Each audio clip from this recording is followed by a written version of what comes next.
99లో ప్రచారం జరిగాను. మళ్ళీ 2019లో మళ్ళీ ప్రచారంలో తిరిగి జగన్ గారిని సీఎం చేయాలని నా ఆకాంక్ష. అలాగే ఏదైతే వారు కమిట్మెంట్ ఇచ్చారో ఆ కమిట్మెంట్ మీద కట్టుబడి ఉంటారు. మాట ఇచ్చారంటే తప్పరు. అంటే మాట అంటే ఎట్లాంటి మాట ఇచ్చారు అని మీరు అనుకోవచ్చు. ఒక కమిట్మెంటు అంటే అలీ నువ్వు మాకు చెయ్యి, ప్రచారం చెయ్యి, అద్భుతమైన మెజార్టీతో గెలిపించు. ఎందుకంటే ఈ ఫ్యామిలీకి నాకు ఏమీ కొత్త కాదు. గతంలో చెప్పాను, ఇప్పుడు చెప్తున్నాను. వాళ్ళు సాగర్ సొసైటీలో ఉండేవాళ్ళు.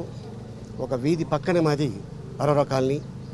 గతంలో వైఎస్ రాజశేఖర రెడ్డి గారు ఉన్న రోజుల్లో నేను నెలకి 2-3 సార్లు ఇంటికి వెళ్ళేవాడిని, కలిసేవాడిని, మాట్లాడేవాడిని. 2004లో చెప్పా రాజశేఖర రెడ్డి గారికి, సార్ ఏం టెన్షన్ పడద్దు, హ్యాపీగా ఉండండి, మీరే సార్ సీఎం అని చెప్పా. ఎందుకంటే పాదయాత్ర చేసిన తర్వాత ఎంత ఇంపాక్ట్ వచ్చిందో మీ అందరికీ తెలుసు. మళ్ళీ అదే మా జగన్ గారు పాదయాత్ర తర్వాత ఎంత ఇంపాక్ట్ ఉందో మీ అందరికీ తెలుసు. ఎందుకంటే జగన్ గారు వస్తే అభివృద్ధి బాగుంటుందని ప్రజలు కోరుకుంటున్నారు. ఎంతోమంది చెప్పడం జరిగింది. సో అందుకోసం నేను గతంలో కలిశాను, మాట్లాడాను. నన్ను రమ్మన్నారు, నాకు కొద్దిగా సమయం కావాలన్నాను. మీ ఇష్టం అన్నారు. నిన్న సాయిరెడ్డి గారిని కలిసి, సార్ నేను రావాలనుకుంటున్నాను అని చెప్పా. ప్లీజ్ వెల్కమ్, ఎప్పుడు మా పార్టీ మీకోసం ఎదురు చూస్తుంది, డోర్లు ఓపెన్ చేసి ఉన్నాయి అట్ ఎనీ టైం అన్నారు. సో ఈ రోజున జగన్ గారి చేతుల మీదుగా ఈ ఫ్యాన్ గుర్తు కండువా నా భుజం మీద కప్పుకున్నాను. 99లో కప్పుకున్నాను ఒక పార్టీ కండువా. మళ్ళీ ఈ 2019లో ఈ పార్టీ కండువా కప్పుకున్నాను. డెఫినెట్గా మంచి మెజార్టీతో జగన్ గారిని సీఎం చేయడమే నా జయం. ప్రత్యక్ష ఎన్నికల్లో అలీ పోటీ చేస్తారా, లేకపోతే అలీ ఎక్కడి నుంచి పోటీ చేసే అవకాశం? పోటీ అనేది కాదండి. నేను ఎందుకంటే ఆల్రెడీ పాదయాత్ర చేస్తున్నప్పుడు చాలామందికి నేను కమిట్మెంట్ అయ్యాను అలీ. ఇప్పుడు వాళ్ళ కాదని నీకు ఇస్తే వాళ్ళు ఫీల్ అవుతారు. ఎందుకంటే నువ్వు ఎలా నమ్ముకొని నా పార్టీలోకి వచ్చావో వాళ్ళు అలాగే నమ్ముకొని నా పార్టీలోకి వచ్చారు. వాళ్ళ తప్పించి ఇస్తే బాగోదు. నువ్వు నాకు ప్రచారం చెయ్యి. సో డెఫినెట్గా ఏం చేయాలి, నిన్ను ఎలా చూసుకోవాలనేది నా మీద వదిలేసి ఆ బాధ్యత నాది అని చెప్పడం జరిగింది. సార్, మీరు ఇంతకుముందే ఒక స్టేట్మెంట్ ఇచ్చారు, మంత్రిగా ఏ పార్టీ నాకు ఆఫర్ ఇస్తే ఆ పార్టీలో చేస్తానని కూడా స్టేట్మెంట్ ఇచ్చారు. గుంటూరులో కూడా మీరు ఓటు కూడా నమోదు చేసుకున్నటువంటి. అవును. సో ఇప్పుడు అటువంటి ఆఫర్ మీకు వచ్చిందా ఈ పార్టీలో? నేను చేసే అవకాశాలు లేవని మీరు పోటీ అయితే నేను చేయట్లేదని, నేను ప్రచారం అయితే చేస్తున్నాను. ఇక తర్వాత జగన్ గారి ఇష్టం. మంత్రి పదవి ఏమైంది? మంత్రి పదవా చూద్దాం తర్వాత. 29 ఇచ్చాపురంలో విజయవాడ కానీ లేదంటే రాజమండ్రి కానీ ఎక్కడైనా కానీ పోటీ చేయడానికి, రాజమండ్రి కానీ విజయవాడ కానీ ఎక్కడైనా ఉంటే చూసుకోండి అని చెప్పినట్టు ఉంది. సో ఒకవేళ రాజమండ్రి కానీ విజయవాడ కానీ ఇస్తే మీరు కంటెస్ట్ చేస్తారు? రాజమండ్రి కానీ విజయవాడ కానీ ఇస్తే తప్పకుండా కంటెస్ట్ చేస్తాను.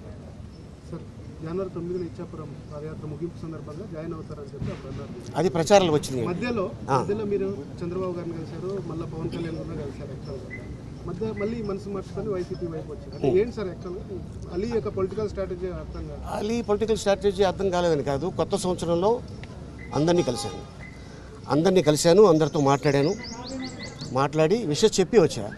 సో అందరినీ ఎలా కలిశాను, అలాగే జగన్ గారిని కలిశాను, అలాగే చంద్రబాబు గారిని కలిశాను, అలాగే పవన్ కళ్యాణ్ గారిని కూడా కలిశాను. కలిసి అందరికీ విషయం చెప్పి వచ్చా. సో ఈ క్రమంలో ఏం జరిగిందంటే, ఇక నేను ముగ్గురిని ఎందుకు కలిశాను అనేది అంత అందరికీ కన్ఫ్యూజను. సో విషయం చెప్పడానికి వెళ్ళా. That's it. నిన్నటి వరకు టీడీపీలో చేస్తారు, గుంటూరు నుంచి కంటెస్ట్ చేయబోతున్నారని బాగా ప్రచారం చేస్తారు. అవునండి. అలా సడన్గా మీరు వైఎస్ఆర్ కాంగ్రెస్ పార్టీలో ప్రత్యక్ష. అవును. ఏంటంటే గుంటూరు నుంచి ఏంటంటే స్థానికులకి ఇవ్వాలి అనేది చాలా మంది అక్కడ అబ్జెక్షన్ పెట్టారు. స్థానికులకి ఇవ్వాలంటే స్థానికులకు ఒకవేళ ఇచ్చినా కూడా గెలిచే పొజిషన్లో వాళ్ళు లేరు. సో ఎందుకంటే వాళ్ళని ఎందుకు మనం ఇబ్బంది పెట్టడం. రాజమండ్రి ఆలీ రాజమండ్రి నుంచి గుంటూరు వెళ్ళాడు, గుంటూరులో సీట్ అడిగాడు. గతంలో మేము మీ పార్టీకి ఎన్నో సేవలు చేసాం, మమ్మల్ని కాదని ఆయనకి ఎలాగిస్తారు అని చెప్పి చాలామంది వచ్చి కొంతమంది ఆస్పిరెంట్స్ ఇబ్బంది పెట్టారు. అది నాకు తెలిసింది. సో రేపు పొద్దున్న నేను వెళ్ళి పోటీ చేసిన కూడా అదే ఇబ్బంది నేను కూడా ఎదుర్కోవాలి. సో ఆ ఇబ్బంది వద్దు అనుకొని నేను మానుకున్నాను.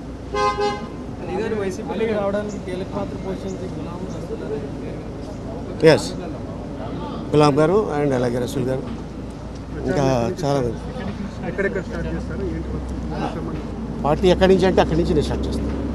పెద్దలు సాయిరెడ్డి గారు ఉన్నారు, అలాగే జగన్ గారు ఉన్నారు. ఎక్కడి నుంచి స్టార్ట్ చేయాలి, ఎక్కడ ఎండ్ చేయాలనేది పార్టీ నిర్ణయిస్తుంది. దాన్ని బట్టి నేను వెళ్తాను.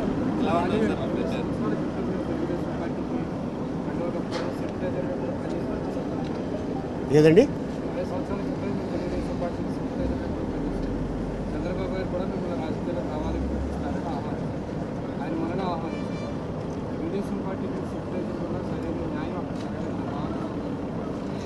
న్యాయం జరగలేదని కాదు, బట్ సమూహం అక్కడ ఎందుకో ఎప్పుడు వెళ్ళినా కూడా చూద్దాం చేద్దాం అనే మాటే తప్ప కాన్ఫిడెంట్గా నేనున్నాను, నేను చూసుకుంటాను అనే మాట ఎప్పుడు అక్కడి నుంచి రాలేదు.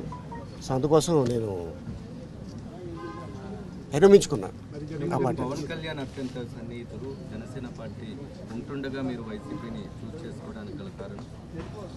సార్, అది ఫ్రెండ్షిప్ వేరు, రాజకీయాలు వేరు. సో ఎందుకంటే నా స్నేహితుడు ఆయన, డెఫినెట్గా ఆయన సక్సెస్ అయితే నేను సక్సెస్ అయినట్టు ఫీల్ అవుతాను డెఫినెట్గా. అండ్ అలాగే నాకు ఈ పార్టీ ఆ పార్టీ అన్ని పార్టీలు అందరూ తెలిసిన వాళ్ళే. సో ఓకే, జగన్ రావాలి, జగన్ కావాలి అని ప్రజలు కోరుకుంటున్నారు. మనం కూడా చేయూత చేద్దాం అని చెప్పేసి రావడం జరిగింది. ఈ కండువా కప్పడం జరిగింది. జనసేన ప్రభావం ఏమైనా ఉండే ఎఫెక్ట్ ఉందా సార్? ఆంధ్రప్రదేశ్ ఎన్నికల్లో జనసేన ప్రభావం ఉండే ఎఫెక్ట్ ఉంటుందా? ప్రజలు నిర్ణయిస్తారు. అది ఎన్ని సీట్లు అనేది ప్రజలు నిర్ణయిస్తారు. ఎస్. సో ఏంటంటే ఈసారి ప్రచారం చేసి మా జగన్ గారిని సీఎం చేస్తాం. చూద్దాం. Thank you so much.